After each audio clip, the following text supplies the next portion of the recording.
Now at 10, Special Olympics Kansas hosted their annual Polar Plunge fundraiser at the Crimson Villas in Pittsburgh today. Plus, the Joplin Public Library hosted its annual Black History Fair. And Carterville citizens worked to restore the historic Carterville Gym. The 4 states' most watched news starts now. Thanks for joining us. I'm Cale Chapman. The Joplin Public Library hosted its annual community-focused Black History Fair today. The fair featured a special presentation from the Alexander Madison chapter of the Kansas City Buffalo Soldiers. The presentation detailed the evolution of African American soldiers from the Civil War to their influence in World War II and the Korean War. Attendees were also able to visit interactive displays and booths. Really, it's the community organizations that we partner with, their willingness to come every year and to create great informational booths. The fair was free to the public. Before, we couldn't do it without them.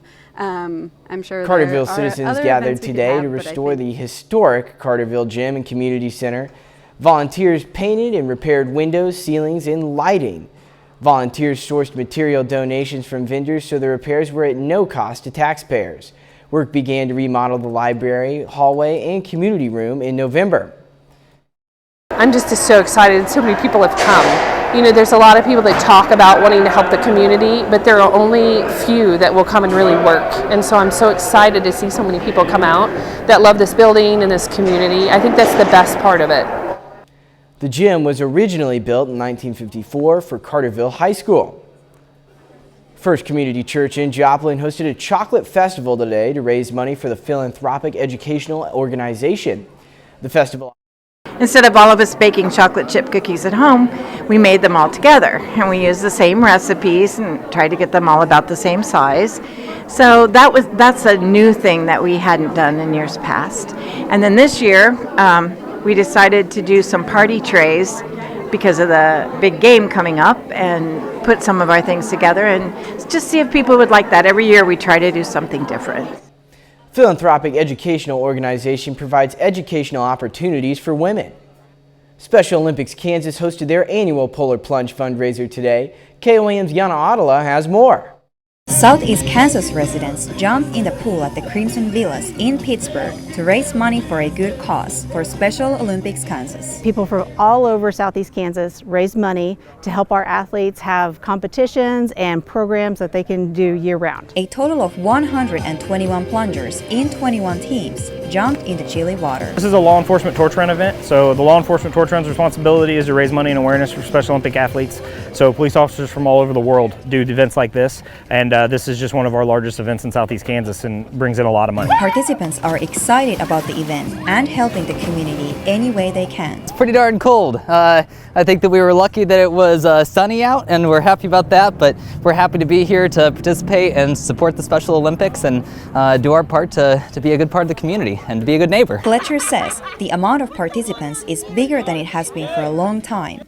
They also have well over 20 sponsors to help the athletes' journeys. Athletes mean so much to us, and we want to make sure that they're able to have these programs and these competitions, and that it's free of charge for them, and so that we want to be able to provide these different things for them so that they're able to get out into the community and be celebrated for the talents and skills that they have. In Pittsburgh, Yana Adela, KOAM News.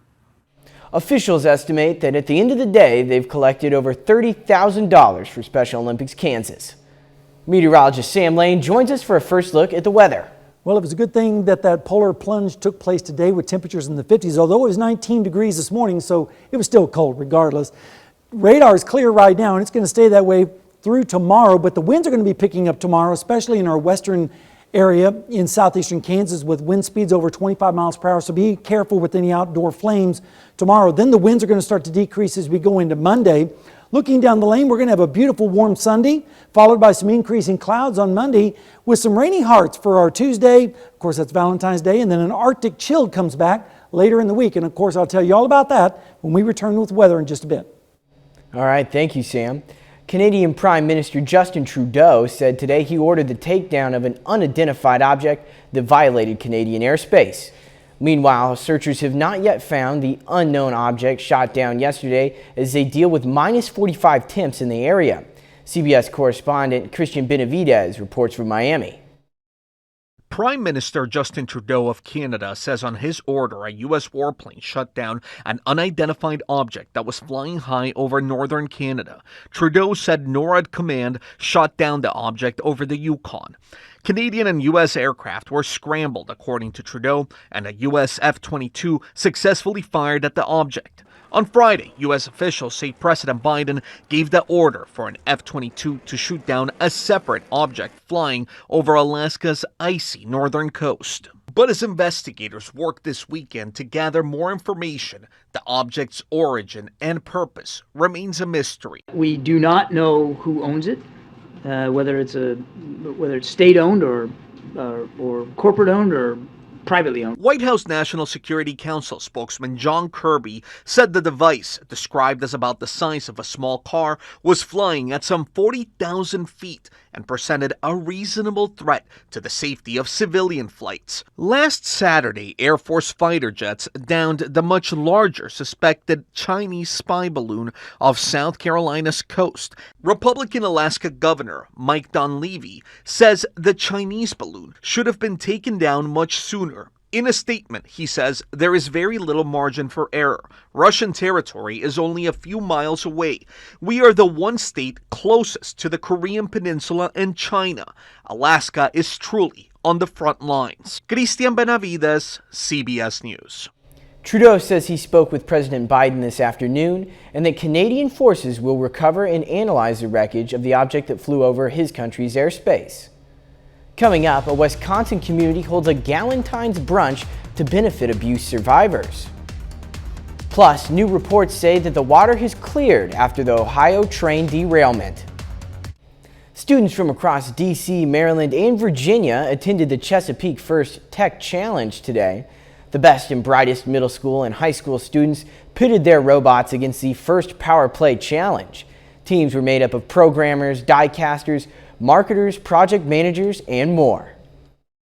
IT was my pathway out of my community to help improve myself, and for all of these kids, no matter where they come from, whether they come from a leg up or whether they come from a place of need, they're able to self-actualize, find their own passion, really figure their way through the world in the way that makes sense for them. So seeing this is really the most meaningful thing I can imagine.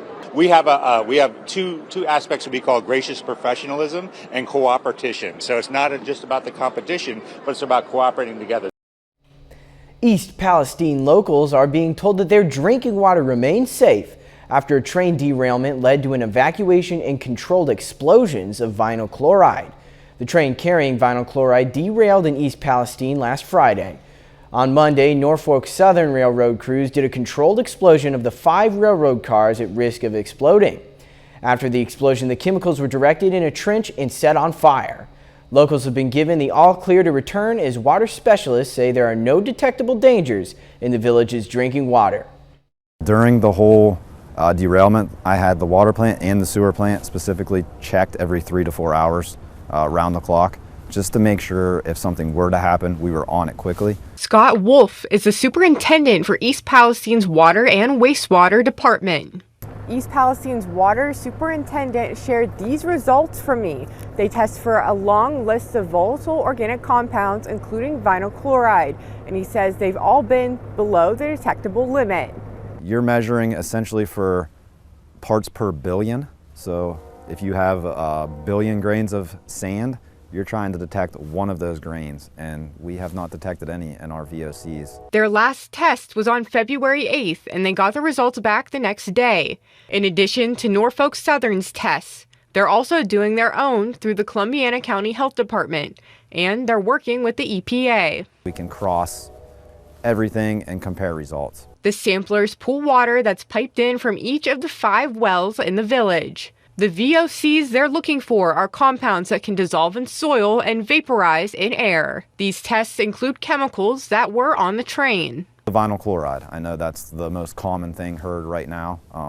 That was below detectable limit. Wolf tells me the village water is safe, but this is an ongoing process, and more samples will be taken this coming week. Norfolk Southern and the EPA are still working to treat runoff in Leslie and Sulphur Runs. Those streams do not feed the village's drinking water. This Valentine's Day, a La Crosse, Wisconsin community is coming together to benefit survivors. Today's event supported New Horizons Shelter and Outreach Centers, who work to give domestic abuse survivors the help they need. Attendees enjoyed brunch and a silent auction and a presentation from a New Horizons staffer. According to organizers, New Horizons will be there to help anyone. We'll be celebrating our 45th year very soon, in August actually. And so we've been around. People don't seem to know about us, but we provide services and safety to victims and survivors of domestic abuse, sexual violence, and human trafficking. 170 people attended brunch this morning last year. The event raised over $31,000. All that money goes right to New Horizons. A little later, Pittsburg State and Missouri Southern clash on the court. Jacob Leonard has those highlights and more in sports. And we had a beautiful start to the weekend with lots of sunshine and warm temperatures. I'll let you know if that's going to continue for the rest of the weekend and also early next week.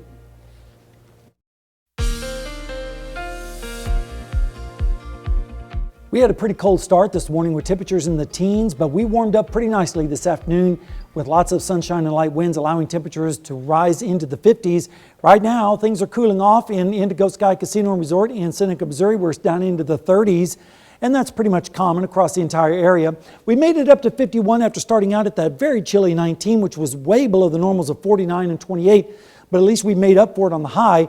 82 degrees back in 2017 and -8 back in 1981, so quite a variance this time of year can happen. All right, let's take a look at the satellite. You can see big storm system developing over the deserts of the southwest, piece of energy now moving into Los Angeles, clouds out ahead of that. That's going to be moving in our direction over the next 24 to 36 hours. So we're going to see clouds increase and then the rain arrives as we go into Tuesday. This afternoon, temperatures made it into the lower 50s pretty much everywhere. A few 40s, like at Garnett with 48 this afternoon, 49 in Monette. But it was a pretty pleasant day. And temperatures now have fallen down into the 20s and 30s across the region, including Parsons with 28. Same thing in Garnett, 36 degrees over there in Monette. And the dew points, they're starting to increase a little bit too, but still in the teens off to the east and 20s out towards the west. As the winds turn around to the south, the moisture is going to start coming back up from that direction. Right now in Joplin, we're sitting at 32 degrees, and it feels like 32 because we have a calm wind out there. Dew point is 20 and the humidity is at 61%. So tonight we're going to see lows pretty much where they are right now as far as temperatures go, with south winds. And then as we go through the day tomorrow, we're going to see the clouds increase with highs in the mid to upper 50s. But notice we have a cold front up to the north and west. That's going to slide our direction as we go into the early morning hours on Monday. Really, it's more of a wind shift line than a cold front, with temperatures in the 30s ahead of it as well as behind it.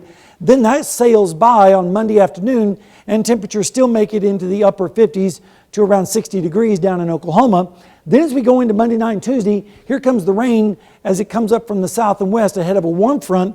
As we go into Tuesday morning, a pretty good shield of rain by Tuesday morning. Rainfall amounts are expected to be generally around a ½ inch to maybe 3/4 of an inch in some isolated spots, especially for our friends in southeastern Kansas where the drought is still hanging on. The forecast for for the Phoenix area is 67 at the game time, 69 degrees and 57 by the time it ends. So a pretty nice day for those folks enjoying the game. Then over the next 7 days, we have a nice day tomorrow. Then the rain arrives on Tuesday morning, and then Wednesday night into Thursday, we might have a winter mix around here, and then colder for Thursday and Friday. But don't worry, it starts to warm back up again later in the weekend and early part of next week. So a little bit of a roller coaster this week. Yeah, it's quite the variety there. Yeah, got a little bit of everything for everybody. Oh, heck yeah, all right. Well, thank you, Sam. Still ahead, Pitt State baseball heads to the field for a doubleheader against Regis.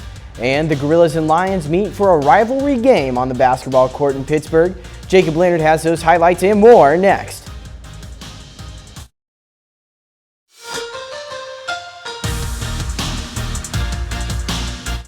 Well, this weekend is rivalry weekend for Pitt State and Missouri Southern basketball. The Gorillas host the Lions today in their second meeting of the season.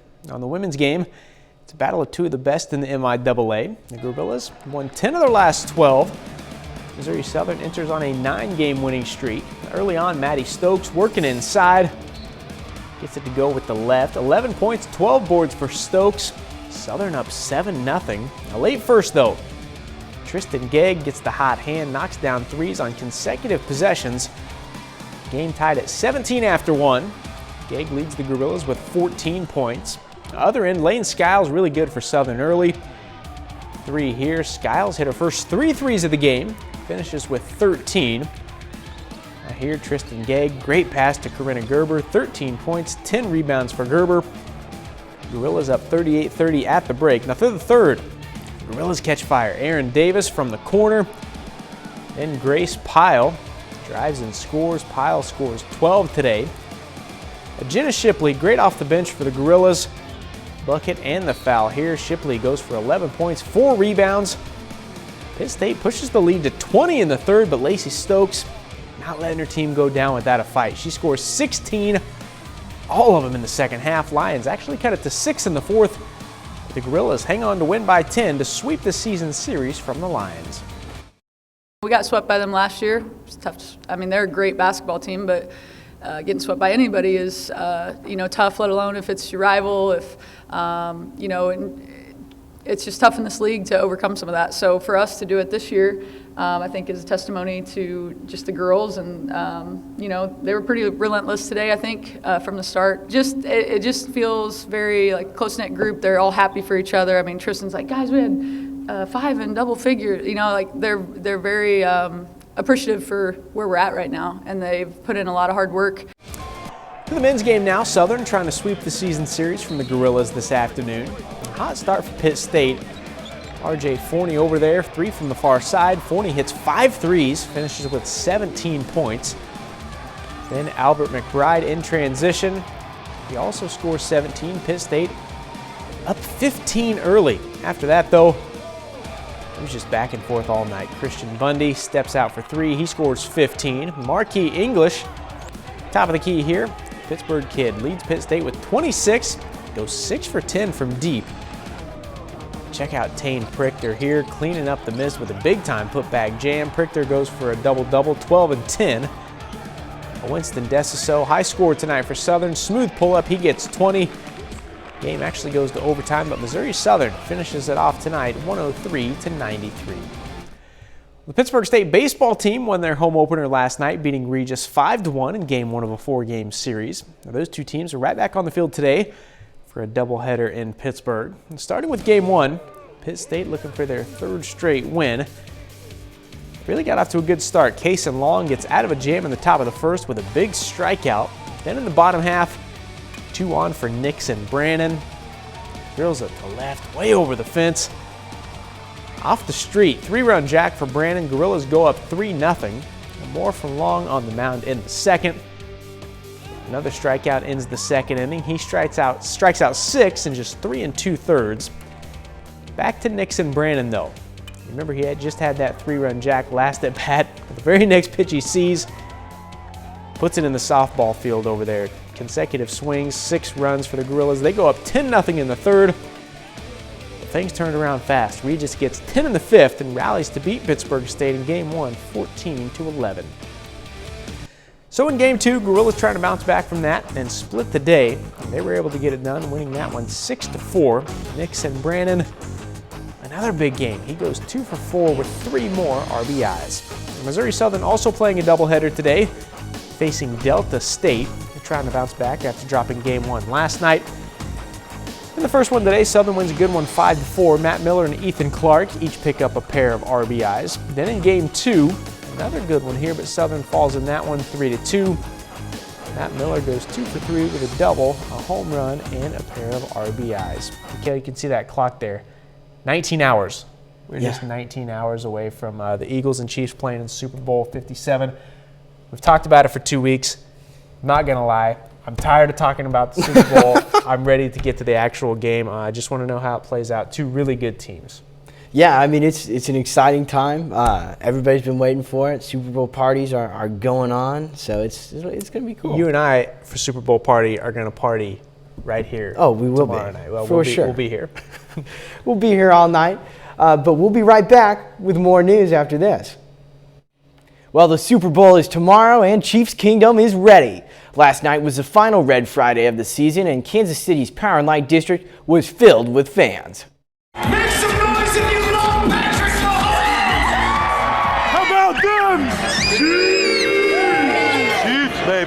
Let's do it all the way. Bring it home. Bring it home. Chiefs fans packed the Kansas City Power and Light District to celebrate the last Red Friday before the Super Bowl. Hopefully we just go out there and just really show out. Hopefully Patrick turns out and he's at his best. The MVP, Patrick Mahomes! You know Kelsey will. Chris Jones has a hard battle with that offensive line, but I'd keep my eye on Sky Moore. Kelsey, I think he's going to show out big. I think that he's going to probably break some records. Let's go Chiefs! I think Pacheco's going to run all over him. I think Jones is going to step up and he's going to be all up in Hurts' face. Let's go Chiefs! We're bringing the Lombardi Trophy back. Let's get it done. Let's go! Woo! I was nervous before the Cincinnati game, but I think going into this, I feel a lot more confident. I think we're going to bring home the ring again. Let's go Chiefs! Go Natty! Go Natty! We're going to win! There's no doubt about it! We're going to win! Well, that looks like the place to be. One of my favorite parts about sports is so many sports fans are just absolute psychopaths about their team. It's fan fanatic. I mean, where else do you see stuff like that, man? Sports are great. Heck yeah. Pretty cool. Pretty cool. It's going to be a great day tomorrow here in the 4 states to enjoy the game on television, as well as in Phoenix, Arizona, 59 degrees. Then rain moves in Tuesday morning. Then we may get a little bit of a winter mix late Wednesday into early Thursday, and it gets cold on Thursday and Friday. But the warm air comes back as we head towards the latter part of the weekend, next weekend, and early part of next week. So a little bit of a roller coaster this week, but we'll take it. Gotcha. Leonard? Go check out our Chiefs Countdown special. You can still check it out online at KOAMnewsnow.com ahead of the big game tomorrow night. All righty. Well, that's our time for now. Thanks for making us a part of your night.